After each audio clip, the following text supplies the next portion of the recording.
어쨌든 자매가 좋은 것 같아요. 그쵸, 하은아? 아니에요? 오케이. 하늘쌤 자매가 좋죠? 아니라고 하은이한테 전해달라고 하네. 예원이 자매는 좋죠? 예원이는? 어 잠깐만. 유진이는 뭐 물어보나 만할 거고. 부장선생님 자매가 좋죠? 부장선생님 여동생 있으시잖아요. 자매가 좋으시죠? 네라고 개미소리로. 네, 자 오늘 우리 성경 말씀 같이 하영이가 읽어줬는데요. 좀 약간 어색한 건 목사님이 유정이를 소개할 때 이제 백마고등학교라고, 사실은 저동중학교 학생인데 이게 고등학생이라고 말하니까 굉장히 어색하네요. 지난주에도 이제 승민이 보고 목사님이 이제 개남고라고 말했었는데, 어쨌든 이제 한 2, 3주 뒤면 여러분들이 그렇게 바라고 원하던 개학, 부모님들은 무조건 여러분들을 학교로 보내려고 투표를 학교 보내는 걸로 투표하고, 우리 학생들은 어떻게든지 온라인에서 집에서 늦잠을 자려고 하는 이 부모님과 학생들의 팽팽한 기싸움이 계속 이어지는 걸로 알고는 있어요. 어쨌든 이제 2, 3주 뒤면 여러분들이 그렇게 바라던 학교를 또 가게 됩니다. 자, 임마누엘 하나님이, 한 번 더, 임마누엘 하나님이, 자 여러분 학교 간다는 생각하지 말고 다시 한번 임마누엘 하나님이, 네, 자 다시, 고마워요 유민이, 힘이 납니다. 다시 한번, 다시, 네, 우리 중고등부 주제가 다시 성벽 앞으로죠. 오늘은 하나님은 이미 알고 계신다라는 제목을 가지고 여러분들이랑 같이 잠깐 말씀을 나눠볼게요. 목사님이 좀 전에도 그 코로나가 많은 걸 바뀌었다, 사실 온라인 방송이 아니었으면 여기 뒤에 뭐가 있든 그렇게 크게 신경 안 썼을 텐데, 이제는 이 화면 안에 여러분들의 집안에 어쨌든 예배 장소를 보여줘야 되기 때문에 가급적 깔끔한 걸 보여주고 싶어하는 이 방송실의 또 모습인 거죠. 코로나가 많은 걸 바꿨습니다. 미리 광고를 하자면 수도권이 이제 2.5단계에서 2단계로 단계가 유정이가 기도한 것처럼 하향이 돼서요. 이제 이 자리에서는 다음 주부터는 40명까지 예배를 드릴 수 있어요. 다음 주에 40명이 누가 올지는 목사님이 좀 부장쌤이랑 얘기를 해서 좀 정해볼게요. 일단 아이노스는 당연히 와야 되고 그 외에 누가 오게 할지를 좀 정해보겠습니다. 그리고 이제 그 다음 주 28일이죠. 여러분들이 신청 43명이 현재 신청을 했는데, 이제 저쪽 어른 예배당에 가서 중고등부 주일 예배를 드립니다. 주일 예배를 수련회처럼 드리는 거죠. 그래서 법적인 문제는 전혀 없습니다. 저 공간에서는 20%면 90명이 예배를 드리기 때문에 현재 우리 중고등부는 학생, 교사 다 합쳐도 90명이 안 됩니다. 그러니까 다음 주에, 다다음 주에 저 예배 현장 어른들 예배 드리는 공간에서 총 한 60명 정도의 학생 선생님들이 모여서 예배를 드릴 것 같아요. 그래서 현재 43명이 신청을 했는데, 목사님이 좀 바라기는, 오늘 담임 목사님이 어른 설교할 때 이런 표현을 쓰셨어요. 이제는 겨울잠을 좀 깨고라는 표현을 쓰셨는데, 목사님도 동의하는 표현입니다. 여러분들이 교회에 올 수 있음에도 불구하고 뭐 이런저런 게으름 때문에 못 온다면 이번 수련회를 통해서 좀 그런 게으름들을 잠깐 좀 이겨내고, 저녁 7시니까 또 우리가 언제 또 저녁에 예배 드려보겠습니까? 다다음 주 주일 저녁 7시에 예루살렘 성전 어른들 예배 드리는 곳에서 현장에서 수련회를 주일 예배로 드리니까 여러분들 많이 가급적 참석해 줬으면 좋겠습니다. 오늘 목사님이 코로나 얘기를 했습니다. 왜 코로나 얘기를 하냐면, 코로나 이전의 일상을 좀 생각을 해보면 한마디로 이런 단어로 좀 표현할 수 있을 것 같아요. PPT 한번 보여주시면, 코로나 이전에 여러분들은 저 단어를 잘 알지는 모르겠는데 청년들 그리고 또 어른들은 이런 단어를 많이 썼습니다. 욜로. 목사님이 설교 때도 한번 썼던 적이 있는데, 너 한 번 사는 인생이야. 그러니까 무슨 말이냐면, 야 지금 저축하면 뭐하냐, 내일이 올지 안 올지도 모르는데 오늘을 즐겨, 오늘을 살아, 네가 오늘의 주인공이야, 오늘이 최고야, 지금 내가 느끼는 감정대로 살라 이거예요. 뭐 다가오지 않은 미래에 대해서 걱정하고 미래를 뭐 그렇게 준비하냐, 지금 이 순간을 즐기라 라는 표현이 바로 욜로죠. 그래서 외국인들끼리는 그 당시에 인사를 할 때 욜로라고 인사를 했다고 그래요. 실제로 트렌드 코리아에 나온 표현입니다. 그만큼 우리가 인생을 이렇게 즐긴다라는 표현이라고 한 거죠. 많은 사람들이요, 신혼부부가 전셋집, 전세금을 빼가지고 수천만 원, 수억을 들여서 전 세계 일주 여행을 다녔습니다. 많은 사람들이 대학금 등록금을, 대학교를 포기하고 1, 2년 알바를 빡세게 해가지고 전 세계 여행을 다니거나 제주 한 달 살기, 말레이시아 한 달 살기, 뭐 파푸아 뉴기니 한 달 살기, 이런 한 달 살기들이 굉장히 유행이었어요. 그러니까 한국에 있기보다는, 내가 지금 나를 얼매게 하는 것보다는 한 번 사는 인생 내가 원하는 거 살아보겠다, 미친 듯이 내가 좋아하는 연예인에 투자를 해보는 거죠. 연예인 팬싸도 가보고 뭐도 가보고 살 거 다 사보고. 왜? 한 번 사는 인생이니까 내 미래에 대한 걱정 별로 안 하고 싶은 거예요. 젊은 사람들이 저 욜로 감성을 가지고 욜로 시대를 살아갔습니다. 언제까지요? 코로나가 터지기 전까지는 그래요. 자, 그런데 코로나가 터진 이후에는 좀 다른 삶을 살았죠. 사실 이게 좀 어른들이 봤었을 때 우리가 살아왔던 저 욜로라는 인생의 그 슬로건은요, 좀 굉장히 너무 아유 뭐야라고 싶은 인식을 줄 수도 있었어요. 여러분들 혹시 아나바다 아나요? 아나바다 아는 사람 손 들어봐. 뭐 서해바다, 동해바다 이런 거 아니에요. 다 아나바다 아는 사람 몇 명 알죠? 대부분 몇 명 안다고 손든 사람들이 다 황실, 김두현 뭐 이렇게 좀 나이가 있으신 분들이에요. 목사님도 알아요. 자, 유정이 아나바다 몰라요? 광민이 알아요? 아나바다. 유진이 아나바다 들어봤어요? 들어봤으면 나이가 많다는 거예요. 자, 그런데 아나바다가 뭐냐면 아껴 쓰고 나눠 쓰고 바꿔 쓰고 다시 쓰세요.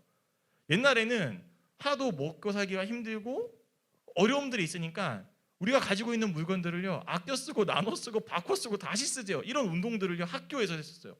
교회에서 해서 하영이가 안 쓰는 물건을 갖고 오면 하은이가 저 필요해요. 저 가져갈게요. 내가 쓰던 물품 다른 사람들이 가져가고 계속 이렇게 재활용을 순환시켰단 말이에요. 교회에서도 했었고 지역 사회에서도 했었고 학교에서도 했었어요. 목사님 때는 학교에서 여러분들 달란트 시장 뭐 팔잖아요. 자기 거. 그걸 아나바다 운동을 했었어요. 포스터 그리기 막 대회하고. 그런데 그런 세상을 살아온 어른들이 욜로! 야 저축 필요 없어. 오늘을 살아. 무슨 아꼈어. 새거 써 새거. 이런 우리들을 봤었을 때 굉장히 좀 이질감이 느껴졌겠죠. 코로나 이전까지는 우리가 그런 시대를 살았습니다. 자, 그런데 코로나 이전의 청년들을 대상으로 한 설문조사를 봤었을 때 너희 젊은이들, 너희 최고의 관심사가 뭐니? 그러니까 너희들은 아니에요. 청년들 20세부터 39세까지를 청년이라고 정의하더라고요. 그런 면에서 두쌤은 이 청년이 아닙니다. 두쌤이 올해 40이 되셨거든요. 불혹의 나이에 접어드셨어요. 어쨌든 그 청년들에게 대상 20대, 23일 정도를 질문했었을 때 최고의 관심사가 여행이었어요. 쉼, 여유와 여행 이런 것들이 최고의 관심사인데 지금 이 청년들의 최고의 관심사가 1등 경제적인 여유, 돈이죠. 2등 안정적 질자리, 돈이죠. 3등 취업, 돈이죠. 4등 부동산, 돈입니다. 그러니까 코로나 이후에 야 이제 저축해야겠는데? 야 이제 흥청망청 써서는 안 되겠는데? 우리 이러다가 이제 큰 거덜 나겠는데? 이런 마음들이 젊은이들 마음에 들어온 거예요. 그러니까 다 돈과 관련된 것들. 그리고 요즘에 우리 교회에서도 이거 많이 하는데 토토 많이 하잖아요, 여러분. 우리 중고등부 중에서 토토를 몇십만 원 하는 사람 엄청 많아요. 토토 하는 사람들 한 번씩 아마 몇 명 다 있어요. 우리 중고등부에. 청년들 주식 엄청 합니다. 주식과 토토를 왜 해요? 돈을 쉽게 벌고 싶은 거예요. 그러니까 정당하게 내 땀을 흘리지 않고 어떻게든지 쉽게 좀 돈에 관심 많은 세상이 우리가 살아가는 세상이 되어버렸어요. 자, 그러면서 청년들한테 이런 질문을 해봤습니다. 다음 질문 PPT 한번 보실래요? 야, 너희 만약 한국에 희망이 있다고 생각하니? 여기서 말하는 청년은 너희보다 조금 나이 많은 사람들이에요. 한국에 희망이 있니? 그러자 70% 정도는 한국에 희망이 여전히 있다. 나머지 30% 정도는 한국에 희망이 전혀 없다라고 말했어요. 그러니까 어떤 느낌이냐면 여러분 중에 3명 정도는 한국은 걸렀어. 이민을 가든지 딴 나라 가서 살아야 돼. 대한민국은 희망이 없어. 뭐 아무것도 안 돼. 다 재앙뿐이야. 뭐 이런 인식을 가진 사람들이 의외로 우리 주변에 많다는 거죠. 한국에 희망이 별로 없대요. 물론 반대로 치면 여전히 한국에 희망이 있다고 말하는 사람들이 7명이나 되는 게 굉장히 감사한 거죠. 자, 3PPT. 그러면서 이런 질문을 또 해봤습니다. 야, 그러면 너희 부모님 세대와 너희 세대를 비교했을 때 너희 부모님 세대가 힘들었을까? 너희가 힘들었을까? 아이씨. 물어보나 마나죠. 우리가 100배 더 힘들죠. 70%요. 사실 여러분들의 부모님 할아버지 세대는요 6.25를 조금 겪은 세대입니다. 목사님 아버지만 봐도 50년대 생이니까 6.25를 겪고 나서 얼마 있다 태어나는 거예요. 그러니까 얼마나 힘들게 살았겠어요. 70년대 박정희 이 독재 정권에 맞서가지고 막 민주화 운동 했었잖아요. 그리고 IMF 터졌잖아요. 그러니까 뭔가 굉장히 어려운 시대를 살아왔는데 그런 부모님들보다 젊은 사람들이 어떻게 생각하냐면 그 사람들이 힘든 것보다 지금 내가 하는 이 입시 지옥이 훨씬 힘들어요. 취업 이 경쟁률이 훨씬 힘들어요. 엄마 아빠가 힘든 거 아무것도 아니에요 라고 생각하는 사람이 누구예요? 70%. 여러분 중에 7명도 지금 이 자리에도 마찬가지일 거예요. 엄마보단 내가 더 힘들지. 엄마가 이런 공부 해봤어? 엄마가 이런 거 해봤어? 아빠가 이런 거 해봤을까? 여러분들 우리가 저런 생각을 가지면서 살아가고 있다는 겁니다. 굉장히 목사님이 저런 생각들을 보면서 저런 설문조사를 보면서 야 이거 정말 좀 뭔가 다들 힘들게 살고 있구나라는 생각이 들었어요. 자, 그런데 마지막 질문. 자, 이 질문을 근데 누구한테 했냐면 교회 다니는 청년들한테 했어요. 교회 안 다니는 청년이 아니라 교회 다니는 사람들한테 물어봤었을 때 70%가 내가 더 힘들다. 30%는 한국에 희망이 없다예요. 자, 교회 다니는 청년들한테 야 그러면 유진아 너의 미래는 어떤 것 같니? 유정아 강민아 너의 미래는 어떨 것 같아? 황실쌤의 미래는 어떨 것 같아요? 당신의 미래는 어떻습니까? 라고 물었을 때 사람들이 뭐라고 말하냐면 72%가 그런데요 한국 사회는 별로 희망도 없어 보이고 부모님보다 내가 더 힘들게 살고 있긴 한데 내 미래는 희망적이래요. 물론 여기에서 말하는 희망은 내가 열심히 해서 내 인생을 바꿀 거야라는 자신감의 표현도 있어요. 그런데 내 미래는 희망적이라고 말한 이 기독 청년들의 희망 퍼센테이지가 기독교가 아닌 사람들은 50% 정도만 내 미래가 희망적이라고 말하거든요. 왜 22%가 더 높을까? 왜 교회 다니는 청년들이 이런 세상 속에서 22%더 우리들의 미래를 긍정적으로 생각할까? 목사님은 이거에 대한 결론을 오늘 말씀에서 찾았어요. 한번 같이 따라해 볼까요? 한 번 더, 하나님은 이미 알고 계신다. 왜 교회 다니는 청년들이 아무런 세상 속에서 조금 더 내 미래에 대해 긍정할까? 하나님이 나에 대해서, 하나님이 내 미래에 대해서 알고 계시다는 그 믿음이 목사님은 분명히 작동한다고 봅니다. 믿음이 없는 사람들은 힘들 때 술을 찾아요. 음란한 것들을 찾고 쾌락을 찾아요. 돈을 찾고요. 술과 담배를 찾아요. 굳이 교회라는 곳에 의지하지 않아도 되는 다른 것들을 찾습니다. 그러나 우리 기독 청년들, 기독 학생들, 신앙인이 있는, 믿음이 있는 우리 중고등부 친구들은 왜 다른 사람들보다 더 희망을 가지냐면, 하나님이 내 미래를 나보다 잘 알고 계셔. 하나님이 내 인생을 책임져 주실 거야라는 이런 영적인 믿음이 우리에게 있기 때문에 동시대를 살아가고 있는 다른 친구들보다 우리는 더 미래에 대해서 희망적으로 생각하는 거죠. 자, 우리 성경 구절 한번 PPT 보여주실래요? 오늘 하영이가 읽은 성경 구절을 보면 같이 한번 읽어보겠습니다. 시작. 너희는 무엇을 먹을까 무엇을 마실까 하여 구하지 말며 근심하지 말라. 다음 절. 이 모든 것들은 세상 백성들이 구하는 것이라 너희 아버지께서는 이런 것이 너희에게 있어야 할 줄을 아시느니라. 자, 이전 구절 한번 보세요. 전에 거. 저 보면 너희는 무엇을 먹을까 무엇을 마실까. 이거 쉽게 말하면 뭐 먹고 살지? 또 쉽게 말하면 나 직장 뭐 하지? 더 쉽게 말하면 나 전공 뭐 하지? 나 뭘로 돈벌이를 해야 되지? 청년들의 관심사 1위 안정적인 거, 부동산, 주식, 다 돈과 관련된 것들 있잖아요. 취업. 성경은 지금 근데 뭐라고 말하냐면, 예원아 너 뭐 먹고 살지 너무 그렇게 벌써부터 걱정하지 마. 유민아 걱정하지 마. 용아야 넌 걱정 좀 해. 너무 걱정을 안 하는 사람들, 농담이긴 하지만 성경은 뭐라고 말해요? 너희는 어떻게 너희의 미래를 살아가게 될지 벌써부터 그렇게 걱정하지 말래요. 뭐 먹고 살지, 어느 대학 갈지, 어느 인생을 살아갈지 벌써부터 그렇게 걱정하지 말래요. 성경은 뭐라고 말해요? 구하지도 말래요. 그거 놓고 기도도 하지 말래. 자, 막말로 하면 하나님 저 이 대학 가고 싶어요. 이런 기도하지 말라는 거예요.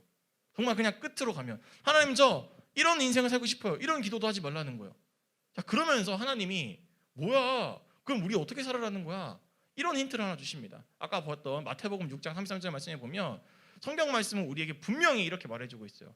너희 지금 뭐 먹고 살지 할 걱정보다 먼저 너희가 기도해야 되는 게 있어. 자, 같이 한번 우리 읽겠습니다. 집에 있는 분들은 댓글로 온라인에서는 한번 같이 써줬으면 좋겠는데요. 캡처를 떠나도 좋을 것 같아요. 자, 같이 한번 읽어볼까요? 현장에서는요. 시작. 그런즉 너희는 먼저 그의 나라와 그의 의를 구하라. 그리하면 이 모든 것을 너희에게 더하시리라. 너무 어려운 말. 그의 나라와 그의 의. 목사인 내가 들어도 어려운 말이에요. 자, 쉽게 설명해 줄게요. 여기서 중요한 건 뭐냐면 너희는 먼저와 그리하면이에요. 자, 너희는 먼저 구하래요. 이 말은 무슨 말이냐면 기도에 대한 이야기죠. 목사님이 지난주에도 기도하는 인생은 절대로 망하지 않는다 그랬죠. 중요한 건 지난주 설교를 들었음에도 불구하고 이번 주에 기도하는 사람이 있을까? 다시 기도의 자리를 시작한 사람이 있을까? 있으면 너무 좋을 것 같아요. 중요한 건 성경은 먼저든 나중이든 일단 너희는 구하는 인생, 즉 기도하는 인생을 살아야 된다는 거예요. 기도하지 않으면 말짱 꽝이에요. 여러분 기도하지 않으면 정말 아무것도 안 돼요. 이번에 우리 교회 고3 친구들, 물론 이제 대학생이 됐죠. 대학을 나름 굉장히 잘 갔습니다. 근데 그 친구들 중에 한 2명 정도 목사님한테 연락이 왔어요. 목사님 저 간증하고 싶은데 혹시 간증할 기회가 있을까요? 일단 목사님이 그래? 어느 수련회 때 한번 기회를 보자라고 말하고 끝냈어요. 근데 그 친구들이 뭐를 간증하고 싶어 할까 생각을 해보면 그 친구들의 공통점은 고3이 되든 수능이 다가오든 한 번도 예배의 자리를 빠진 적이 없어요. 한 번도 신앙과 학업을 타협해 본 적이 없어요. 과감하게 겹치면 교회를 선택했던 사람들이에요. 그 친구들이 먼저 목사님 저 간증하고 싶은데 간증해도 되나요? 이런 질문들이 오거든요. 목사님은 그 친구들이 분명히 시험을 앞두고 있든 인생을 살아갈 때 기도하는 친구들, 그리고 기도를 했던 예배 자리나 수련회에 늘 참석했던 친구들이라고 알고 있습니다. 성경은 우리에게 너희는 먼저 구해야 돼요. 기도를 하는 인생을 살아야 된다 말하고 있어요. 자, 그러면 너희에게 뭐를 주시냐면 이 모든 걸 다 주신다는데 중요한 건 우리가 지금 무엇을 먹을까? 무엇을 마실까? 하나님 저 이거 가고 싶어요. 이거 하고 싶어요. 이거 원해요. 이런 기도들은 많이 하지만 성경은 너희가 먼저 할 기도는 그런 기도가 아니라 이런 기도다. 자, 한번 따라해 볼까요? 하나님, 한번 하나님을 더 알게 해주세요. 먼저 그의 나라와 그의 의를 구하라는 건 다른 게 아니에요. 나에게 집중되어 있는 모든 기도들, 내 인생, 내 미래, 내 현재, 내 감정, 내 건강, 내 상태에 집중되어 있는 모든 나의 중심의 기도를 하나님 뭐라고 말하냐면 그런 거 하나님이 이미 다 알고 있어요. 유진이가, 유정이가, 유민이가, 서준이가 뭘 원하는지 하나님 너희가 굳이 기도하지 않아도 이미 다 알고 있어요. 이미 다 알고 있으니까 하나님은 우리에게 뭐라고 기도하냐면 너에게 집중하고 있는 기도를 하지 말고 너희는 먼저 하나님, 저 하나님을 조금 더 알고 싶어요. 어떻게 알아가야 될지는 모르겠는데 나에게 집중되어 있는 이 기도의 화살을 저 하나님한테 좀 던져볼게요. 하나님, 저 하나님 좀 더 알고 싶은데 어떻게 저한테 알려주실 거예요?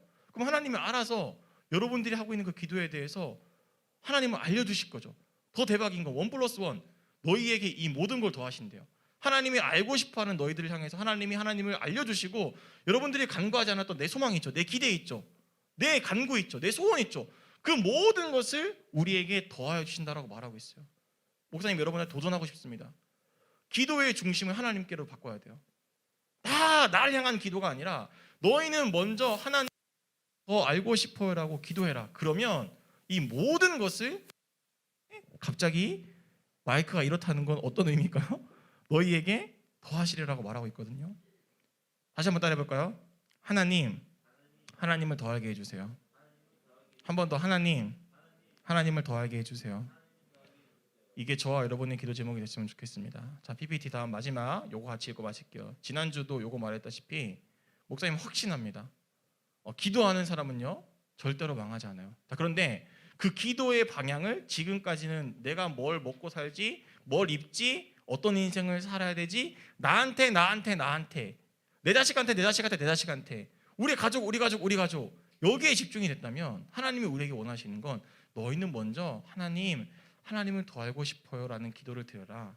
하나님에 대한 궁금증에 대한 기도를 드려라. 그러면 니네가 구하지 않은 건 내가 이미 다 알고 있으니 그것까지 다 함께 알려주겠다라고 말하거든요. 기도하는 사람 절대로 망하지 않습니다. 같이 한번 집에 있는 친구들은 요거 PPT 같이 써주시고요. 현장에 있는 친구들 같이 한번 읽어볼까요? 시작. 한번 여러분 좀 확신을 가지고 합시다. 시작. 기도하는 사람은 절대로 망하지 않습니다. 자, 여기다가 사람에다가 나를 한번 해볼게요. 현장에 있는 친구들 우리 가슴에 손을 한번 얹어볼까요? 뭐 이게 어떤 큰 의미가 없을 수도 있지만 여러분을 위해서 축복해 주세요. 기도하는 나는 절대로 망하지 않습니다. 시작.